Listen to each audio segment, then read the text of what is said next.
कल के लेक्चर में पिछली क्लास में हमने टॉर्क वाला टॉपिक पढ़ा था कि एक क्लोज करंट लूप को मैग्नेटिक फील्ड घुमा सकता है, चला नहीं सकता लेकिन घुमा सकता है। क्या वो समझ आ गया था?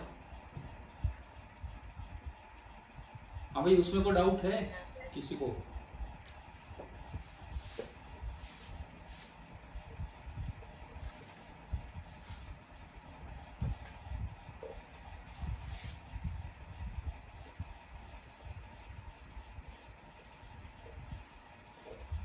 तो जो आज का जो हमारा टॉपिक रहेगा, आज जो हम टॉपिक स्टार्ट करने जा रहे हैं दैट इज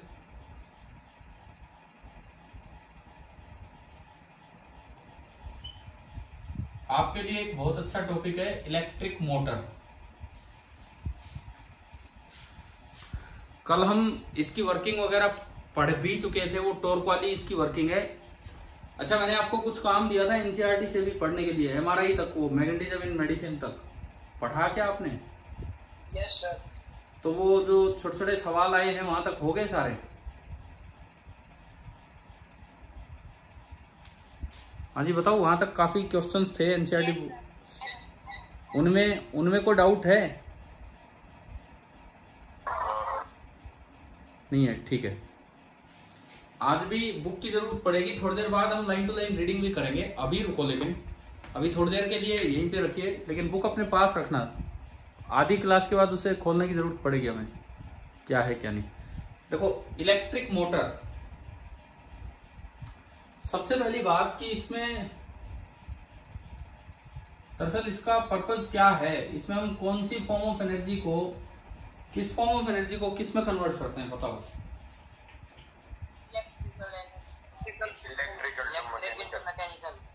हाँ, इसमें हम कन्वर्ट कर रहे होते हैं electrical energy to mechanical energy. आप जैसे मोटर जब ऑन करनी होती है, तो क्या आप उसे बिजली के स्विच में उसमें कनेक्ट करते हैं कि नहीं, स्विच बोर्ड में? यानी कि आप उसे सप्लाई दे रहे हैं, आप उसे इलेक्ट्रिकल एनर्जी दे रहे हैं। जैसे पंखे की मोटर है, यही एग्जांपल ले लो, आपके आसपास पंखा चल रहा होगा, पंखे की मोटर है, तो आप इलेक्ट्रिकल एनर्जी दे रहे हैं जिससे वो मोटर टर्न किए जा रही है। वो कौन सी फॉर्म में कन्वर्ट हो रही है? मैकेनिकल फॉर्म में, ठीक है। जनरेटर का काम उल्टा होता है। जनरेटर में एक चीज हम घुमाते हैं, जी ऑयल डाल के, जी कैसे भी, वहां मैकेनिकल एनर्जी से बिजली बनती है। तो वहां क्या होता है, मैकेनिकल एनर्जी किस में कन्वर्ट होती है? इलेक्ट्रिकल में। लेकिन मोटर में इलेक्ट्रिकल टू मैकेनिकल। अच्छा, जो इसका प्रिंसिपल है वो है कि जो हम कल पढ़ चुके हैं, प्रिंसिपल ये है कि एक close current carrying loop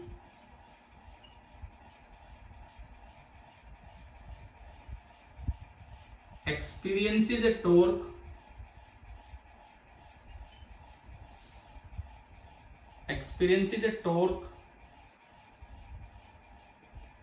in a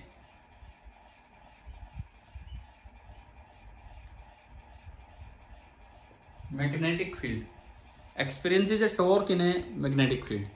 ये इसका प्रिंसिपल है। यही कल की पूरी क्लास इसी चीज पे जानी थी, गई थी, ध्यान है ना आपको? ठीक है। अब सुनो, हम बात करें इसकी कंस्ट्रक्शन पार्ट की।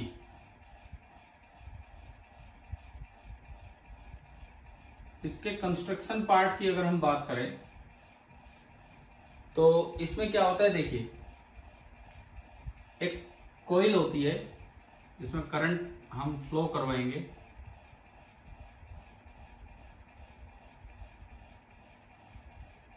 ये एक कॉइल है,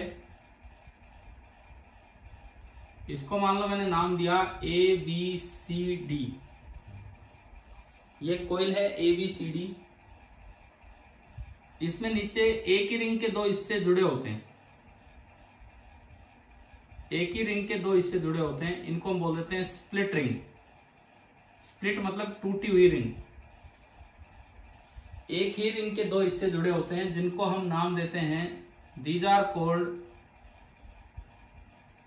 स्प्लिट रिंग्स। अच्छा, ये जो स्प्लिट रिंग्स होती हैं, मैं अभी आऊंगा चलो इस पे और भी बातों पे। बाहर लगी होती है स्प्लिट रिंग के बाहर होती हैं कंडक्टिंग ब्रशेस, कार्बन ब्रशेस। ये आपकी बाहर लगी होती है कार्बन ब्रशेस, ये नाम हटाता हूं मैं यहां से, बाद में लिखेंगे। बाहर लगी होती है कार्बन की कंडक्टिंग ब्रशेस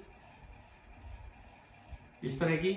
मान लो ये जो स्प्लिट रिंग है इनको मैं नाम देता हूं P और Q, और कार्बन ब्रशेस को मैं नाम दे रहा हूं एक X और एक Y।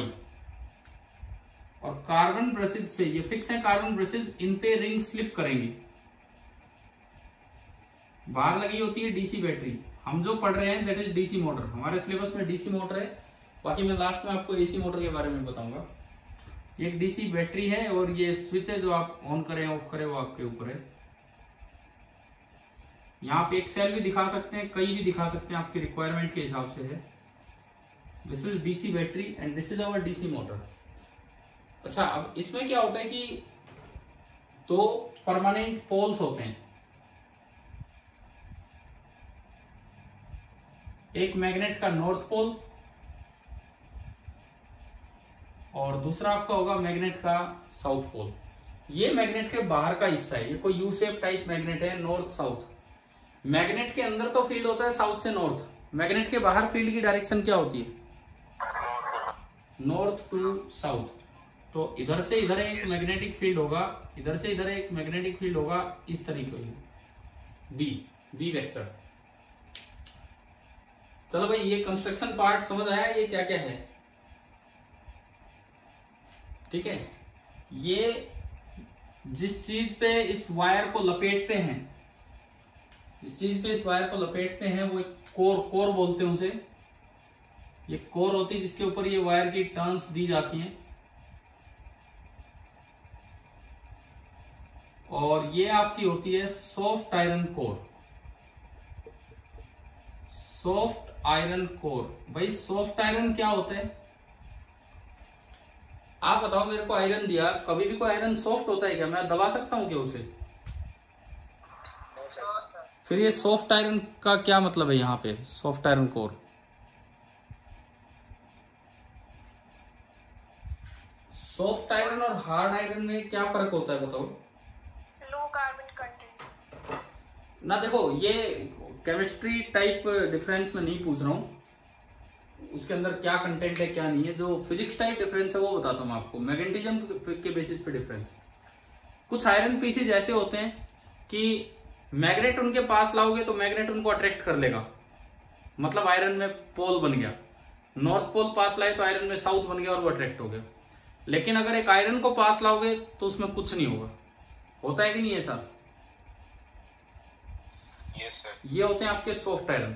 आपने ऐसे स्क्रू ड्राइवर पेचकस देखे हैं जो खुद ही उसको स्क्रू को कैच करते रहते हैं? वो उसमें होता है हार्ड आयरन, उसमें वो हार्ड आयरन होता है। मतलब एक ऐसा आयरन जिसके पास मैग्नेट लेके जाओ उसमें पोल बन जाए, मैग्नेट हटाओ पोल हट जाए, तो वो तो होता है सॉफ्ट आयरन। और एक ऐसा आयरन जिसके पास मैग्नेट लेके जाओ पोल बन जाए, लेकिन मैग्नेट हटाओ तो पोल पूरे तरीके से ना हटे, थोड़ा सा रह जाए, उस आयरन को क्या बोलते हैं हम?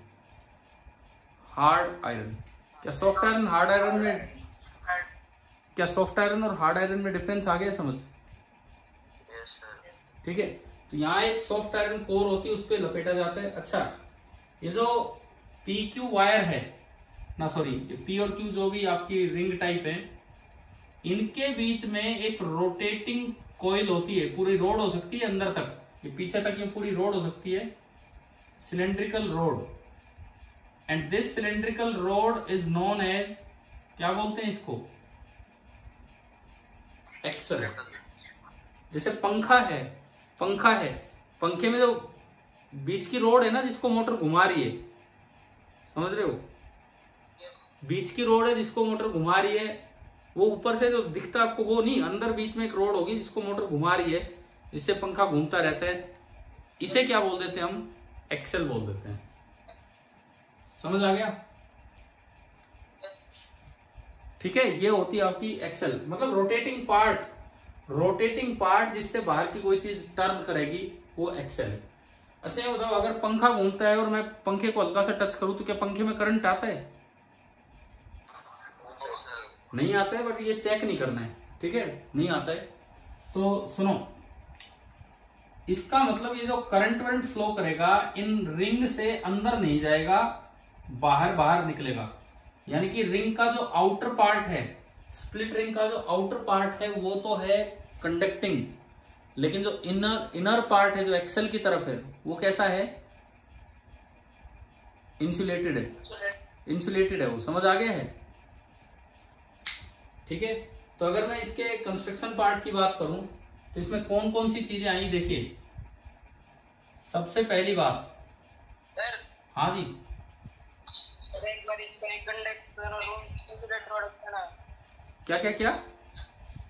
एक्सेल का कंडक्टर और इंसुलेटर पार्ट कौन सा होता है? दोबारा बताता हूँ, ये जो रिंग है ना, ये जो दो रिंग है इधर स्प्लिट रिंग, इनका जो इनर पार्ट वो इंसुलेटेड है। इनर पार्ट इसलिए इंसुलेटेड है क्योंकि अगर करंट वहां से एक्सेल में चला गया तो एक्सेल से बाहर मशीन में चला जाएगा और सबको करंट लग सकता है। लेकिन जो आउटर पार्ट है वो कंडक्टिंग है, क्योंकि बाहर से करंट आएगा, वो कंडक्टिंग नहीं होगा तो उसमें करंट एंटर कैसे करेगा, और तब ये इस कॉइल में निकलेगा। समझ आ गया है? Yes sir. तो अब मैं यहाँ कंस्ट्रक्शन बातें लिखता हूं। एक तो पहली चीज कंस्ट्रक्शन की है परमानेंट मैग्नेटिक पोल्स। सबसे पहली चीज जो इसमें आती है, these are permanent magnetic pole, जिसको आप N and S से रिप्रेजेंट कर रहे हो, जो मोटर हम पढ़ रहे हैं उसमें। दूसरी बात, आर्मेचर कोइल। ये आर्मेचर कोइल किसको बोलते हैं हम? आर्मेचर कोइल इसको बोल रहे हैं ABCD plus iron core. ABCD plus iron core को हम बोल रहे हैं आर्मेचर कोइल। ठीक है, तीसरी बात, स्प्लिट रिंग्स। स्प्लिट रिंग किसको बोलते हैं? P and Q। इसमें मैंने बताया इनर पार्ट इंसुलेटेड है, स्प्लिट रिंग का जो इनर पार्ट है वो तो इंसुलेटेड है, लेकिन जो आउटर पार्ट है, दैट इज कंडक्टिंग। चौथी बात, carbon brushes. X and Y. हाँ, X एंड Y, और ये कंडक्टिंग है। और एक्सेल में अलग से नहीं लिख रहा हूं, एक्सेल मोटर का नहीं, वो बाहर वाली चीजों का पार्ट है जो मोटर के साथ जुड़ा हुआ है, जो रोटेट करेगा मोटर के रोटेट होने से, जिससे बाहर की चीजें चलेंगी। गाड़ी की मोटर है, वो टायर को घुमाती है इस तरह से, है ना? समझ आया? क्लियर हो गया? कंस्ट्रक्शन पार्ट इसका ये है। अब मैं आता हूं इसकी वर्किंग पे। चलिए, यहां तक होने के बाद हम बोर्ड का सदुपयोग करना चाह रहे हैं। अब आप ध्यान करो, स्कूल में तो दो बोर्ड होते थे, है ना? एक टॉपिक के लिए 2 बोर्ड, और यहाँ एक बोर्ड है, वो भी पूरा नहीं है, छोटा सा बोर्ड है, बट कोई बात नहीं, देखते हैं इसमें। एक तो ये बताओ, विजिबिलिटी ठीक ठाक है क्या? दिख रहा है? ठीक है। पर्पस हो गया, प्रिंसिपल हो गया, construction, and now it's working part. और वर्किंग पार्ट में 2 तरीके से देखना है। सबसे पहले फर्स्ट हाफ रोटेशन।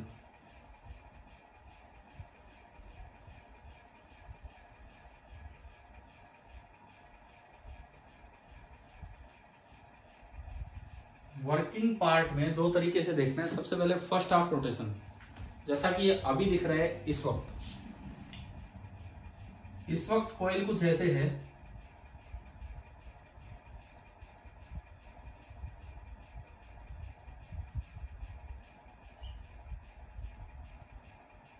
और ये बाहर आपकी ब्रशेस। आपने लगा रखी है डीसी सप्लाई, ऑन कर दिया, स्विच मैंने ऑन कर दिया। देखो फर्स्ट हाफ रोटेशन में आप देखिए, फर्स्ट हाफ रोटेशन में डीसी सप्लाई है तो करंट तो यूं चलेगा इधर से, सबसे पहले करंट एक्स से आएगा और वाई से निकलेगा।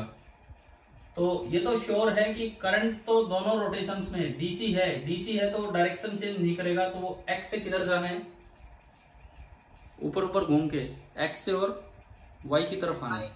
अब अगर मैं इसमें सारी चीजें बनाऊं, ये पी है, ये A B C D and this is Q, तो करंट गया, जो करंट की डायरेक्शन है, करंट की डायरेक्शन वो बनी एक्स से ए ना, एक्स से पी, पी से ए से बी, बी से सी, सी से डी, डी से क्यू और क्यू से वाई और फिर वाई से बैटरी होते हुए एक्स। बताओ करंट की डायरेक्शन समझ आ गई हमें? ठीक है। आर्मेचर कॉइल में डायरेक्शन कहां से कहां है, A to B to C to D. Armature coil में डायरेक्शन समझ आ रही है? तो आर्मेचर कॉइल में जो डायरेक्शन है that is A to B, B to C, C to D. बताओ भाई ये डायग्राम क्लियर है क्या यहां तक? यस। अब देखो एक बार कैप करा दो। इनिशियली ये ऐसा है कि जो P पार्ट है, P पार्ट वो X पे है और Q पार्ट Y पे है। अब ये रिंग्स घूमेंगी, स्लिप करेंगी X और Y पे। तो फर्स्ट हाफ रोटेशन वो होता है जब P X पे स्लिप करे और Q Y पे, और सेकंड हाफ में वो पलट जाएगी, P Y की तरफ चली जाएगी और Q X की तरफ। क्या ये क्लियर है? सर एक बार वापस बताना। हैं क्या कह रहे हो? सर रिपीट करो। देखो ये जो आर्मेचर कोइल है ये टाइटली अटैच है P के साथ। अगर कोइल घूमेगी तो P घूमेगी। इधर की आर्मेचर कोइल टाइटली अटैच है Q के साथ, लेकिन P और Q के साथ एक्सेल अटैच है। P और Q घूमेगा तो एक्सेल को घूमना पड़ेगा, लेकिन बाहर जो ब्रश हैं उन पे P और Q स्लिप करेंगी, ब्रशेस पे P और Q जो हैं वो स्लिप करेंगी, ये बात है। तो इनिशियली जैसे आपने करंट ऑन किया, स्विच ऑन किया, बैटरी से यूं करंट चला, X से गया P पे, P से A पे, A से B पे, B से C पे, C से D पे, D से Q पे, Q से Y पे और Y से बैटरी में और यूं आ गया। तो मैंने एक तो वो डायरेक्शन बताई है, समझ आया? और ये कहा है कि फर्स्ट हाफ हो चाहे सेकंड हाफ हो, डीसी सप्लाई है तो हर बार X से Y में ही करंट जाना है। डीसी सप्लाई है तो इस वजह से हर बार जो करंट जाएगा वो X से और Y में ही जाएगा। क्या ये बात आ गई है क्या यहां तक समझ? ठीक है। अब सुनो, अब हम अपना टॉर्क वाला कॉन्सेप्ट लेके आएंगे। मैग्नेटिक फील्ड जो है वो इधर की तरफ है, इधर की तरफ। तो बताओ ए बी वायर पे फोर्स किधर लगेगा? चाहे एल क्रॉस बी करो चाहे फ्लेमिंग्स लेफ्ट हैंड रूल करो, बताओ ए बी पे फोर्स किधर लगेगा? बताओ भाई। इनसाइड।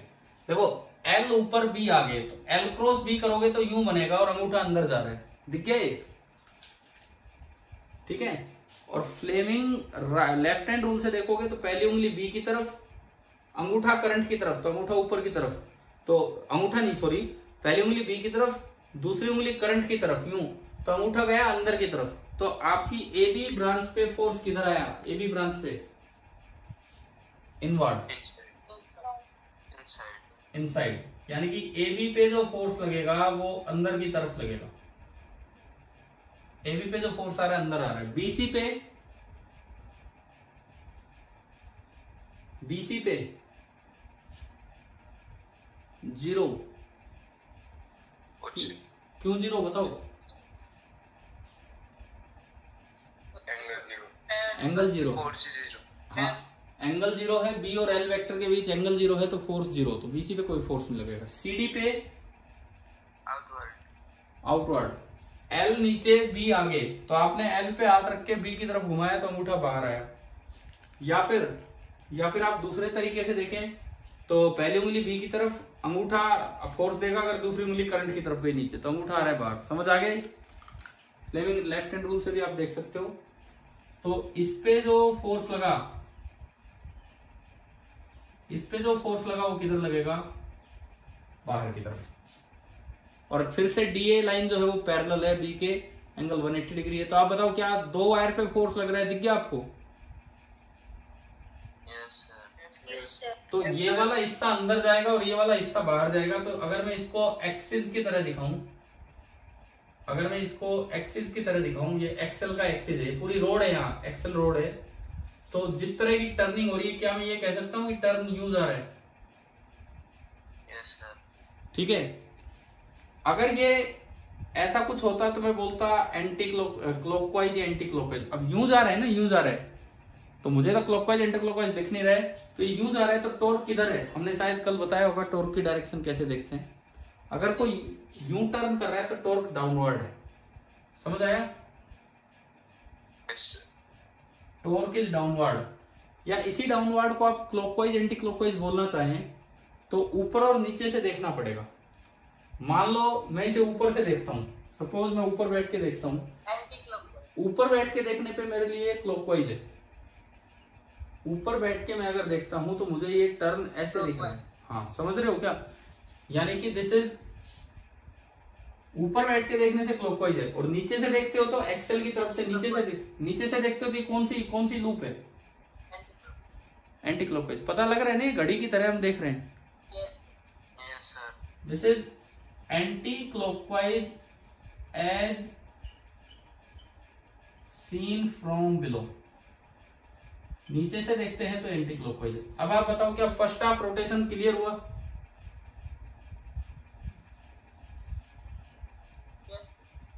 देखो हम थोड़ा थोड़ा जगह का यूज कर रहे हैं ताकि ये मिटाना ना पड़े और एक एक चीज आपके सामने रहे कि क्या है क्या नहीं।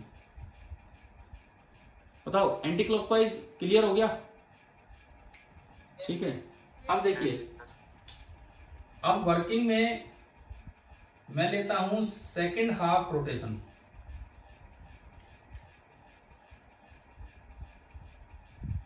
वर्किंग में हम ले रहे हैं सेकंड हाफ रोटेशन।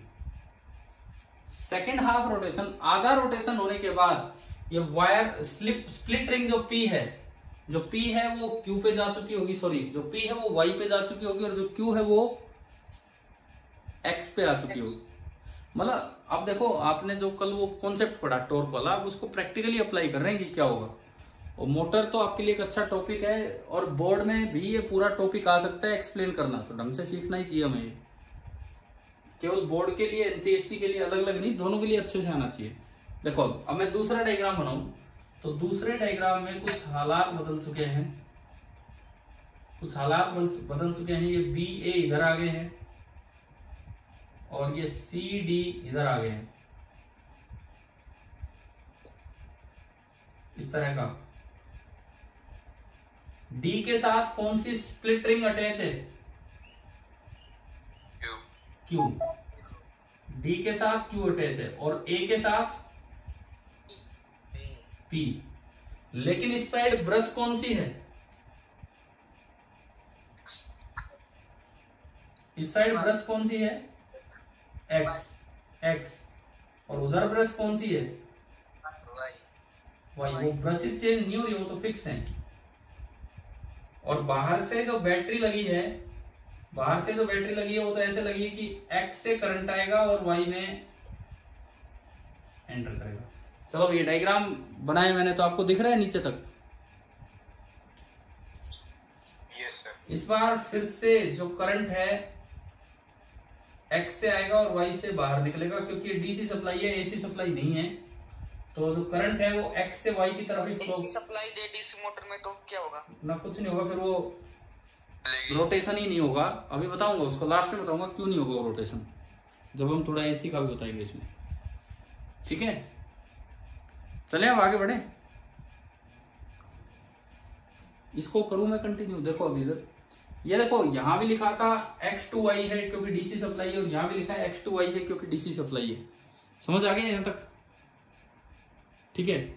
अब देखो, अब अगर मैं करंट की डायरेक्शन देखूं ध्यान से, X से करंट गया Q पे, Q से D पे, C पे, फिर यूं B, A, ये P, और ये यहां से निकल के बाहर। तो यही डायरेक्शन X से कहां गई? सबसे पहले क्यू, क्यू से बी, बी से सी, सी से बी, बी से ए, ए से पी और पी से वाई। ये आपकी और वाई से एक्स वैसे ही बैटरी में से घूमते हैं। तो आप एक बार आर्मेचर कोइल में डायरेक्शन देखो, आर्मेचर कोइल में डायरेक्शन DCBA, जबकि पिछली बार क्या थी ABCD। तो क्या आर्मेचर कोइल में डायरेक्शन पलट गई है कि नहीं? क्यों पलटी है? क्यों पलटी है? क्योंकि अब Q वाला हिस्सा X पे आके बैठ गया और P वाला हिस्सा किस पे चला गया? Y पे। देखो नीचे से आपने डायरेक्शन नहीं पलटी क्योंकि आपने AC नहीं, आपने DC दिया है, लेकिन फिर भी आर्मेचर कोइल में डायरेक्शन पलट गई है। तो इसके लिए रेस्पॉन्सिबल कौन है? किसने ऐसा काम करवा दिया? बताओ, सप्लाई DC है फिर भी डायरेक्शन ऑफ करंट चेंज होगी, तो ये कौन ऐसा काम करवा रहा है? इनमें देख के बताओ, इनमें से किसने ऐसा काम करवाया है? इन चार चीजों में से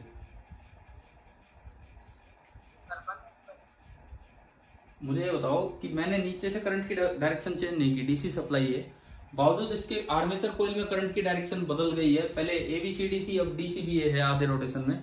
तो कौन इन चार में से कौन रेस्पॉन्सिबल? Split ring.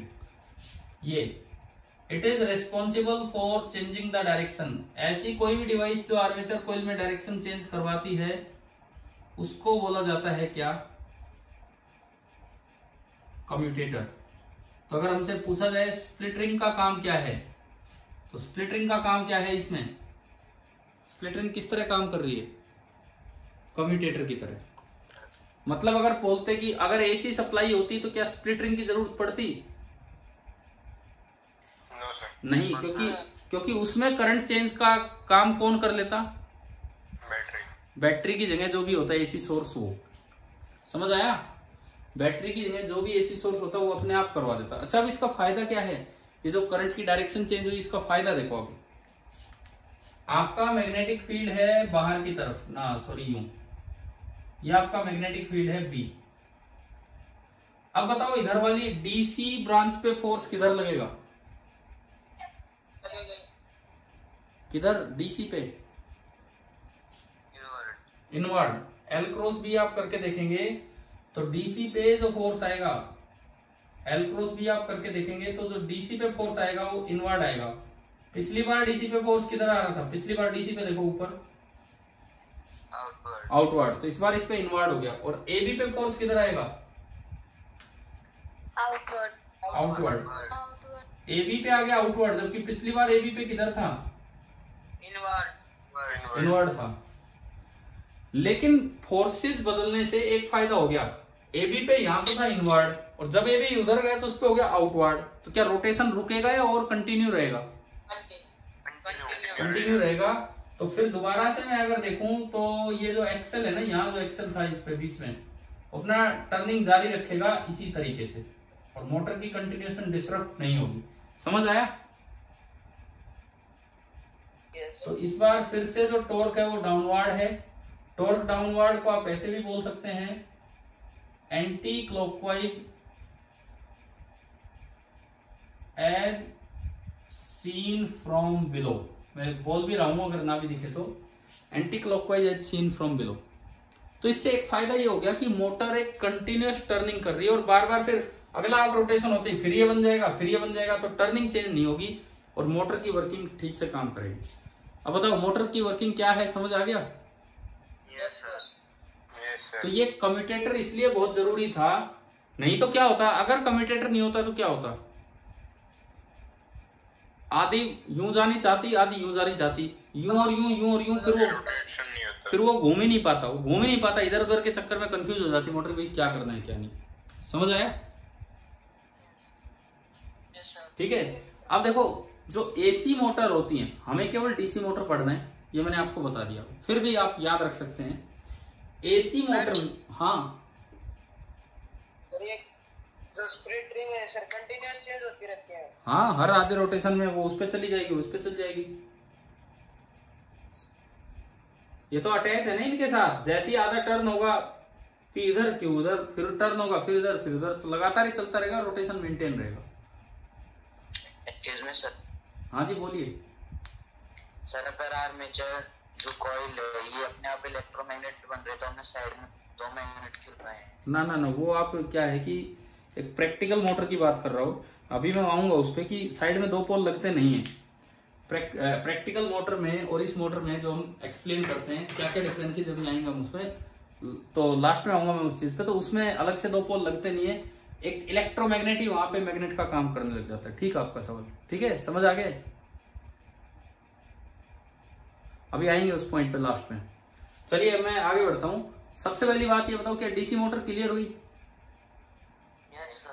अब चलो मैं पहले इनके पॉइंट पे आ जाता हूँ। इन्होंने कहा कि ये क्या परमानेंट पोल लगाए रखते हैं? नहीं लगाए रखते हैं। तो एक चीज आपको बताता हूँ, आपको लिखने की जरूरत नहीं है, आपको लास्ट में आप अपने आप बना लोगे, एनसीईआरटी से मिल जाएगा, पढ़ लेंगे हम। लेकिन सुनिए पहले, प्रैक्टिकल मोटर में और ये जो मोटर हमने समझी इसमें 2-3 फर्क क्या है वो हम जाने। सबसे पहली बात, इस मोटर में हम परमानेंट पोल दिखा के चल रहे हैं।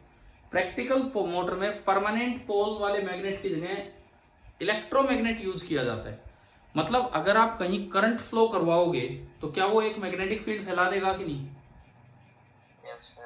तो जब जैसे ही करंट फ्लो करवाओगे मैग्नेटिक फील्ड अपने आप आएगा, करंट ऑफ करोगे मैग्नेटिक फील्ड ऑफ हो जाएगा। तो प्रैक्टिकल मोटर में एक तो पहला डिफरेंस, नॉर्थ साउथ पोल की जगह परमानेंट मैग्नेट की जगह तो क्या यूज किया जाता है?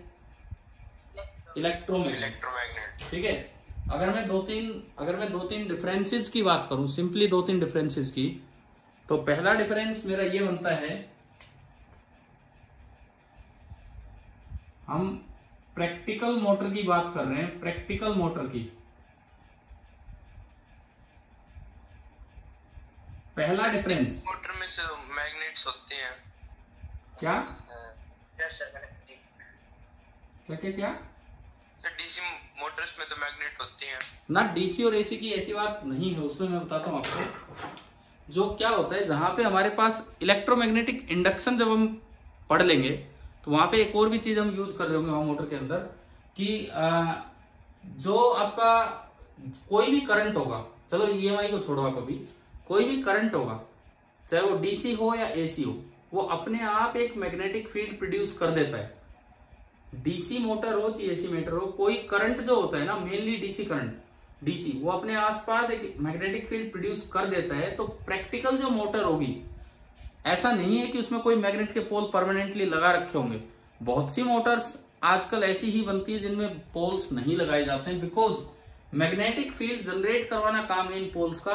और वो मैग्नेटिक फील्ड तो उस मोटर में एक इलेक्ट्रोमैग्नेट और सेट कर दिया जाता है, एक सोलेनोइड टाइप मटेरियल और डाल दिया जाता है कि भाई करंट आएगा तो ये मैग्नेटिक फील्ड फैला देगा। तो जो प्रैक्टिकल मोटर्स हैं उनमें पहली चीज, मोस्टली इलेक्ट्रोमैग्नेट्स आर यूज्ड।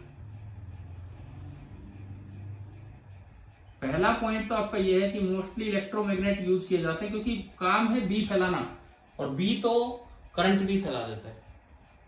दूसरी बात, ये आपने कितने टर्न बनाए हैं यहां,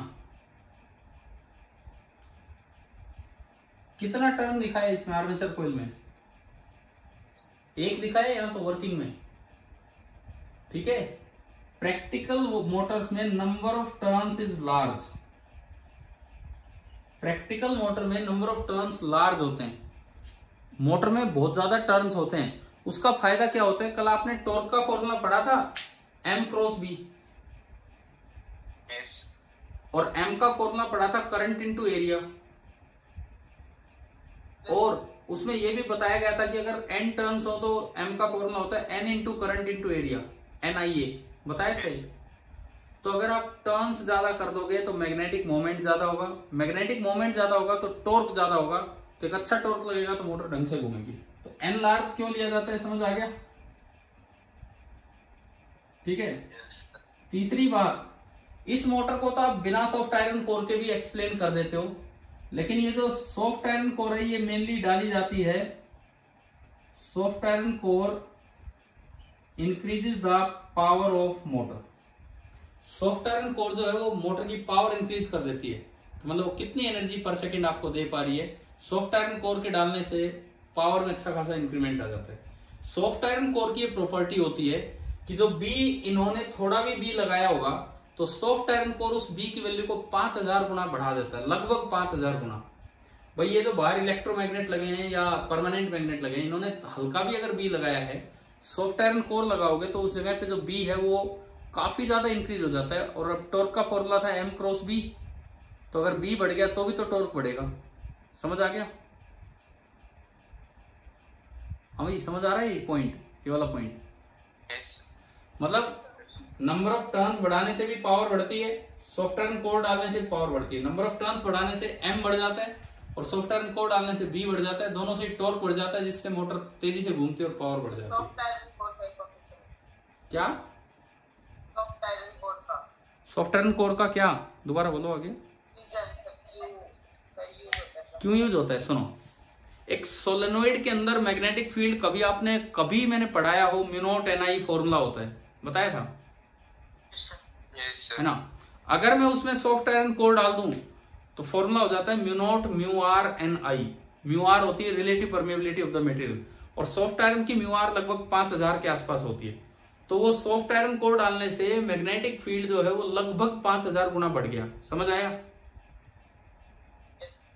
तो सॉफ्ट आयरन कोर डालने से तो B बढ़ता है और नंबर ऑफ टर्न्स बढ़ाने से N बढ़ता है, दोनों ही तरीके से पावर बढ़ती है। तो प्रैक्टिकली मोटर की पावर कैसे बढ़ाई जाती है वो मैंने आपको बताया।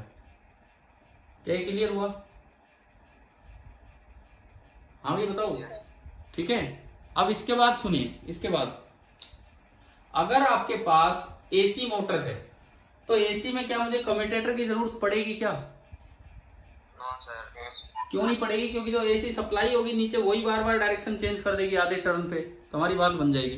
तो ऐसे में वहां स्प्लिट रिंग नहीं यूज की जाती, एक फुल रिंग X के लिए यूज की जाएगी और एक फुल रिंग Y के लिए, और उनको ऊपर नीचे कर दिया जाएगा, जैसे X ऊपर है Y नीचे है। एक पूरी सर्कुलर रिंग P X पे घूमेगी और पूरी सर्कुलर रिंग P Y पे घूमेगी। समझ आया? हाँ भाई समझ आ रहा है? एक रिंग ऊपर बना दी, एक नीचे बना दी, पूरी P X पे घूमती रहेगी, पूरी P Y पे घूमती रहेगी दोनों हाफ टर्न के दौरान। ऐसा क्यों? ऐसा इसलिए कि वहां आपको अलग से P और Q की पोजीशन चेंज करने की जरूरत नहीं है, सप्लाई डायरेक्शन ही चेंज हो जाएगी। एक बार वहां पे उनको नाम स्प्लिट रिंग ना देके स्लिप रिंग देते हैं, वहां पे उनका नाम स्प्लिट रिंग ना देके स्लिप रिंग देते हैं। तो आप ये बात लिख सकते हो कि इन AC मोटर, लास्ट में ऐड कर देना कि in AC motor slip rings are used instead of split ring. मतलब समझ आ रहा है ना मैं क्या बोल रहा हूं? ये कि अगर आपको कहीं बोला जाए कि भाई AC मोटर है, अगर कहीं बोला जाए कि AC मोटर है तो इसका मतलब है यूज स्लिप रिंग्स,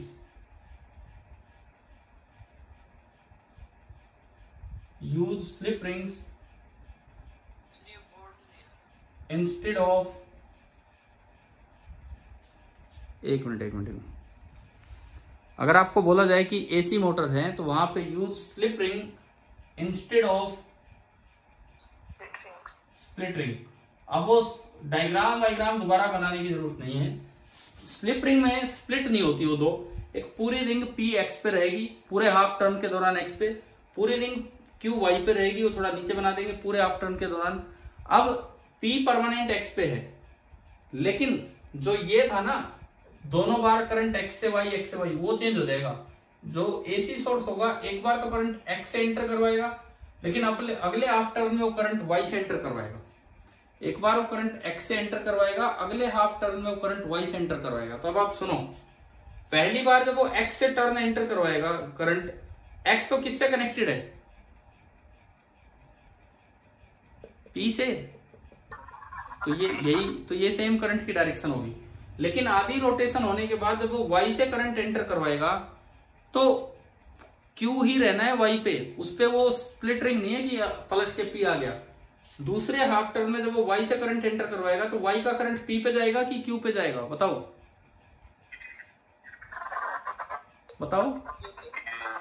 Q पे जाएगा। तो ये देखो उसमें यहाँ Y होगा लेकिन Y के बाद Q ही आएगा, Q आएगा तो सेम चलेगा, Q से D, D से C, C से B, B से A से P, और P परमानेंट उसका किस पे है?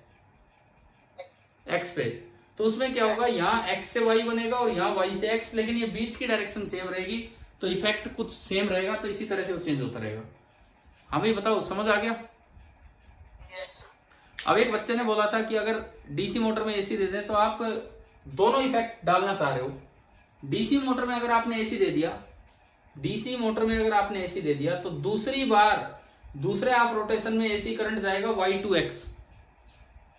y पे अब कौन जुड़ा हुआ है, y पे कौन बैठा हुआ है इस सेकंड हाफ में? P। तो y से P, P से A से B, B से C, C से D, तो वही ABCD बन गया और फोर्स की डायरेक्शन गड़बड़ हो जाएगी। अब दूसरी बार टर्न यूं जाना चाहेगा, एक बार यूं एक बार यूं, तो मोटर घूम ही नहीं पाएगी पूरी। समझ आया? सर बचपन में किया था तो पूरे एरिया की लाइट चली गई थी। किसने किया था? क्या कह रहे हो? दोबारा बोलो एक बार। सर बचपन में ट्राई किया था तो पूरे एरिया की लाइट चली नहीं, चलो वो एरिया की लाइट चलेगी वो एक अलग चीज है, लेकिन वो मोटर काम नहीं करेगी वहां पे, वो एक अलग सा कुछ फॉल्ट वोल्ट हो जाएगा, बात अलग है, ठीक है। लेकिन काम क्यों नहीं करेगी, क्या ये समझ आ गया है क्या? ठीक है, वो टर्न ही नहीं हो पाएगी क्योंकि एक बार इधर फोर्स लगेगा एक बार इधर, तो मोटर तो इतनी फास्ट होता है भाई। हाफ हाफ रोटेशन आप कैसे देख सकते हो, ये इतनी फास्ट टर्न है। यूं थोड़ी कि कोई हाथ का पंखा लेके हवा कर रहा है, एक बार इधर एक बार इधर एक बार इधर एक बार इधर, इतनी फास्ट है कि वो हम महसूस ही नहीं कर, वो हो ही नहीं पाएगा, इतनी जल्दी जल्दी वो हो ही नहीं पाएगा चेंज। तो ये गड़बड़ हो जाती है वहां पे ड्यू टू इनर्शिया। ना वो इधर जा पाएगा ना इधर जा पाएगा, वो चलने लगेगा तभी उल्टा फोर्स, चलने लगेगा तभी उल्टा फोर्स, तो वो जाम हो जाएगी वहां पे इस तरह से। समझ आ गया है क्या? बताओ अभी, बताओ मोटर क्लियर है पूरी? अब एक काम करो, अपने एनसीईआरटी टेक्स्ट बुक निकालो, अगले 10 मिनट एनसीईआरटी टेक्स्ट बुक निकालो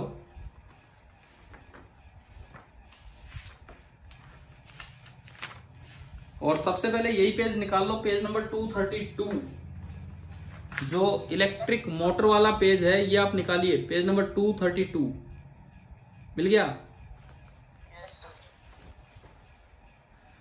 इसके ऊपर है मैग्नेटिज्म इन मेडिसिन। मैंने आपको बताया कि एनटीएससी में एक क्वेश्चन आ चुका है कि एमआरआई की फुल फॉर्म क्या है, तो वो तो आपको पता लग ही चुकी है। क्या फुल फॉर्म है एमआरआई की?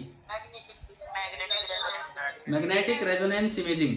हमारी बॉडी पे ये बड़े अच्छे तरीके से काम करता है और सिटी स्कैन से थोड़ा बेटर टेक्निक है। सिटी स्कैन के ज्यादा हैजार्ड्स हैं, इसके भी कुछ होंगे लेकिन अभी पता नहीं इतने ज्यादा, तो उसमें इन चीजों का यूज होता है, लेकिन अभी हम उनकी डिटेल में नहीं जा सकते हैं। आप लोग अगर कोई डॉक्टर बने आप में से और वो आगे स्पेशलिस्ट बने तो हो सकता है उनको ये चीजें पढ़ने को मिले। चलिए हम आते हैं अपने इलेक्ट्रिक मोटर वाले पे। एक तो मैं ये पूछता हूँ, इससे पहले का काम मैंने दिया था, कई जगह छोटे छोटे क्वेश्चंस हैं, क्या वो सारे आपसे हो गए क्या, एग्जाम्पल या क्वेश्चन या जो भी हैं इससे पहले के? बताओ, या किए ही नहीं? देखो यार, पूरी क्लास ने तो अब भी मुझे नहीं लगता कि किए होंगे, इतना तो याद ही नहीं रह पाता ना कि ये भी काम दिया है।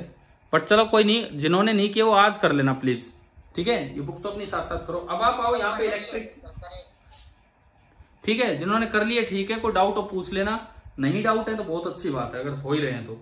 अब आप इस पर ये इलेक्ट्रिक मोटर पे पेज नंबर 232 पे मैं एक बार लाइन टू लाइन रीड कर रहा हूँ, आप अपने सामने बुक रखेंगे और देखेंगे क्या नई बात आई है या कोई ऐसा पॉइंट जो हमने पढ़ लिया नहीं पढ़ा वो सब। N electric motor is a rotating device that converts electrical energy into mechanical energy. क्या ये समझ आ गया? पहला ही पॉइंट, ठीक है? और ये एक रोटेटिंग डिवाइस है। उसके बाद electric motor is used as an important component in, ये इसके कुछ यूजेस दिए हैं, फैंस में, रेफ्रिजरेटर में, मिक्सर में, वॉशिंग मशीन में, कंप्यूटर्स में, MP3 प्लेयर्स में और इन सब में। मतलब कहीं भी कोई रोटेशन वगैरह की जरूरत पड़ती है तो वहां पे इन चीजों का यूज होता है मोटर का। क्या?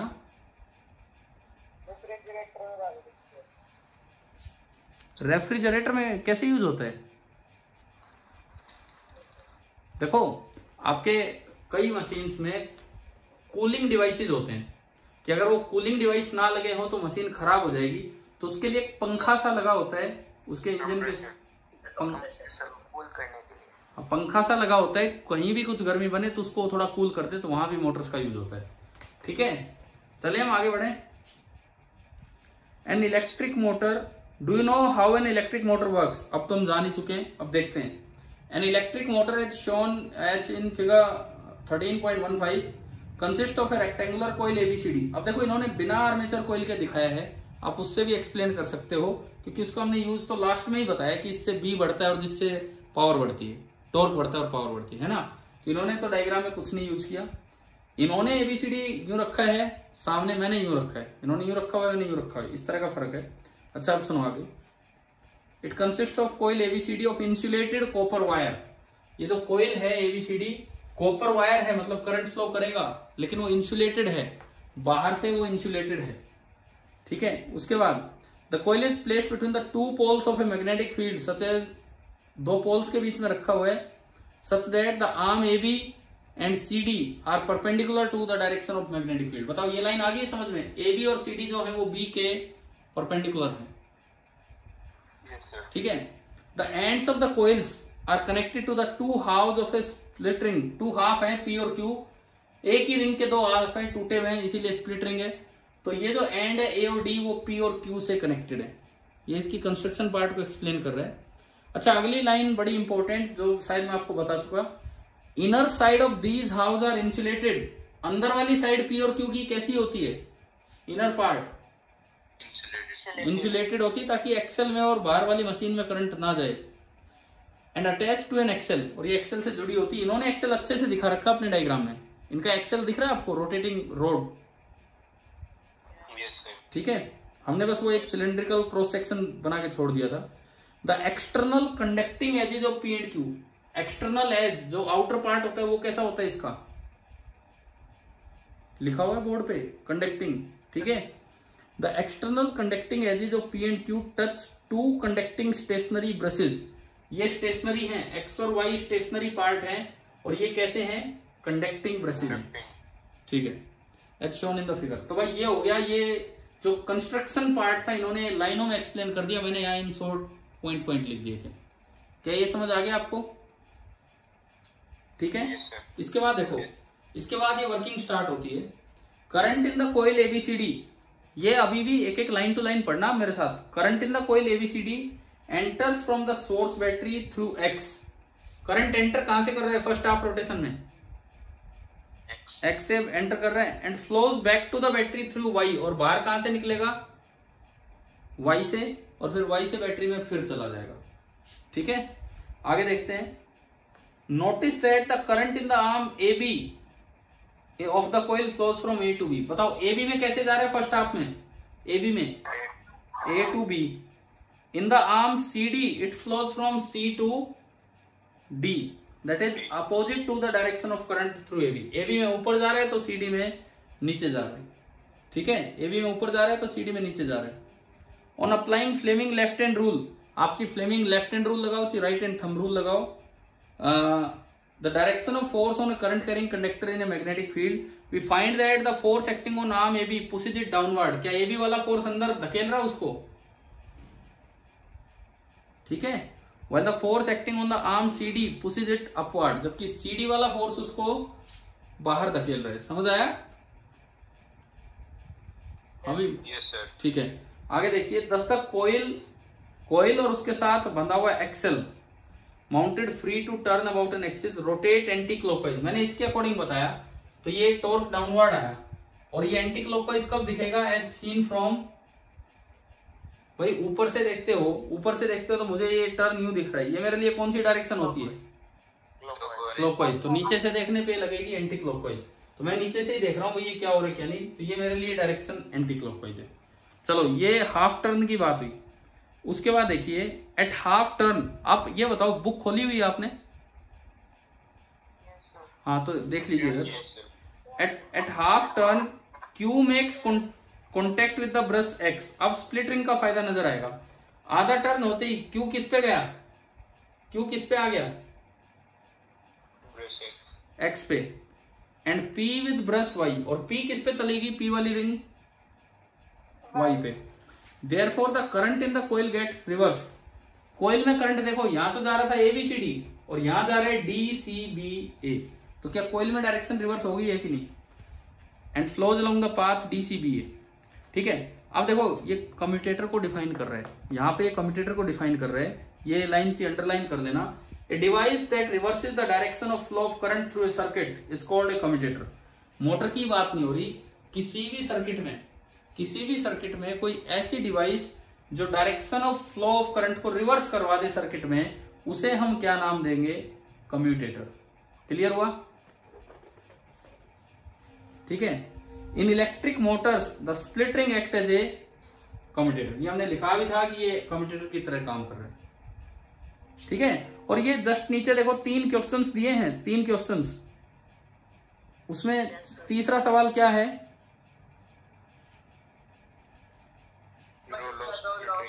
हाँ, तो क्या रोल ऑफ स्प्लिट रिंग है? ये हमने अभी पढ़ा। Split ring acts as commutator. Split rings act as commutator in the motor, DC motor. आगे बात समझ।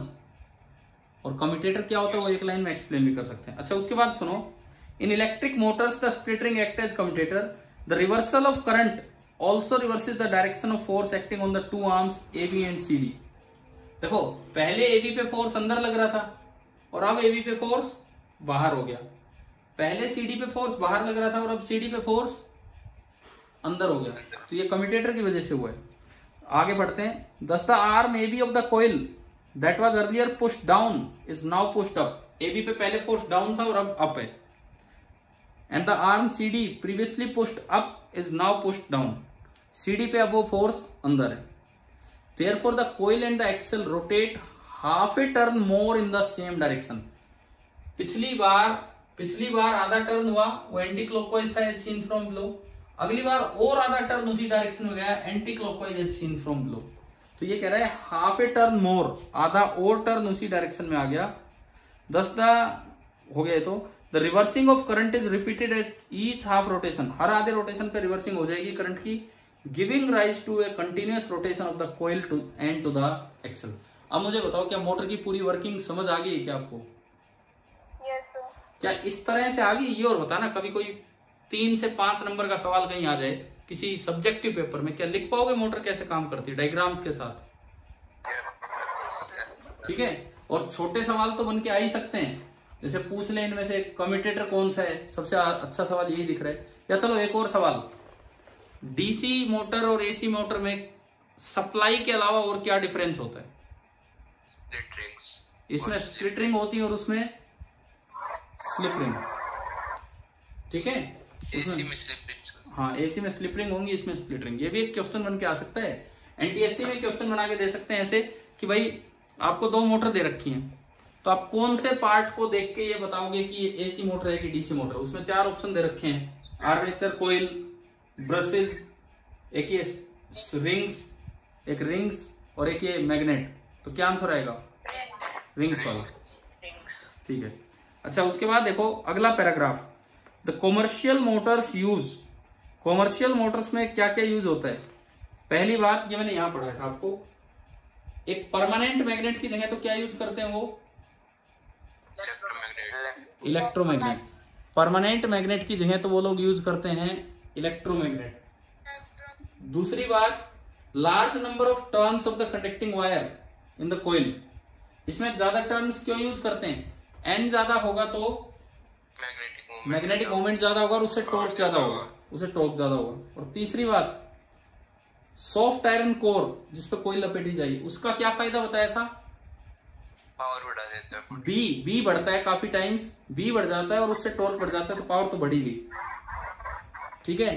तो soft iron core on which the coil is wound plus the coils is called an. ये लास्ट में word आया इनका, last में word आया, क्या बोलते हैं इसको हम? आर्मेचर। ये मैंने कहीं लिखा होगा, हाँ ये रहा, armature coil, ABCD plus iron core. This enhances the power of the motor. तो भाई अब यूं बताओ कि आपको इस पूरी क्लास में इलेक्ट्रिक मोटर समझ आ गया है क्या? हमने मोटर पे 2 क्लास लगा दी। वो टॉर्क वाला जो कॉन्सेप्ट था वो भी तो मोटर का ही पार्ट है, इसी की वर्किंग है। तो मोटर पे एक तरह से हमने 2 क्लास लगा दी। आज मोटर की तरह पढ़िए, कल मोटर से पहले बैक स्टेज क्या होना था वो पढ़ा है। अब देखो, अब जो नेक्स्ट टॉपिक हमारा है वो है अर्थ मैग्नेटिज्म, जबकि आपकी बुक में नेक्स्ट टॉपिक है इलेक्ट्रोमैग्नेटिक इंडक्शन। यहाँ अर्थ मैग्नेटिज्म नहीं है, तो अगले एक दिन लगा लो, एक दिन ही बहुत है, कल हम पढ़ेंगे अर्थमैग्नेटिज्म और शायद परसों से स्टार्ट कर देंगे EMI। ठीक है, आपकी बुक में से अगर आपने नहीं किया है काम तो मोटर तक जितने सवाल हैं एक बार देख लीजिए, प्लस आपकी जो रेजोनेंस वाली बुकलेट है उसमें से भी क्वेश्चन करते रहें साथ साथ। ठीक है, आगे हम कल पढ़ते हैं। ये नोट्स बना लेना अपने ढंग से। ठीक है।